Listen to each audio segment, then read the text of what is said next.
இறந்தவர்களின் வாக்குகளையும் கள்ள வாக்குகளையும் நம்பியே இருப்பதால் தான் எஸ்ஐஆரை செயல்படுத்த விடாமல் திமுக தடுப்பதாக முன்னாள் அமைச்சர் ஜெயக்குமார் குற்றஞ்சாட்டியுள்ளார். வாக்காளர் பட்டியல் சிறப்பு தீவிர திருத்த பணிகள் தொடர்பாக அனைத்து அங்கீகரிக்கப்பட்ட அரசியல் கட்சிகளின் பிரதிநிதிகளுடன் சென்னை மாவட்ட தேர்தல் அதிகாரியும் மாநகராட்சி ஆணையருமான குமரகுருபரன் ஆலோசனை நடத்தினார். இதில் அதிமுக முன்னாள் அமைச்சர் ஜெயக்குமார், பிஜேபி துணைத் தலைவர் கராத்தே தியாகராஜன் உள்ளிட்ட நிர்வாகிகள் கலந்து கொண்டு தங்களது கருத்துக்களை தெரிவித்தனர். தொடர்ந்து செய்தியாளர்களிடம் பேசிய ஜெயக்குமார், ஆளுங்கட்சி பிரமுகர்களோடு இணைந்து இந்த பணியில் ஈடுபடும் அதிகாரிகள் மீது நடவடிக்கை எடுக்க வேண்டும் என கேட்டுக்கொண்டார்.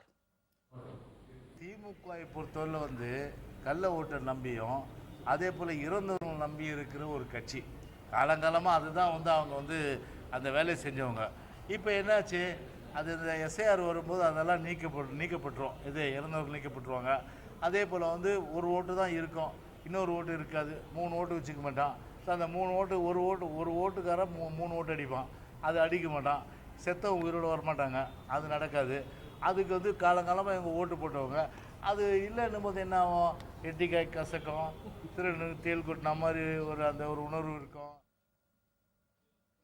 இதனிடையே சென்னை தாம்பரத்தை அடுத்த அகரம் தென் பகுதியில் எஸ்ஐஆர் திருத்த படிவங்களில் இறந்தவர்கள் மற்றும் வெளிநாட்டில் குடிபெயர்ந்தவர்களின் பெயர்களை சேர்க்க திமுக ஊராட்சி மன்ற தலைவரான ஜெகன் என்கிற ஜெகதீஸ்வரன் முற்பட்டுள்ளார்.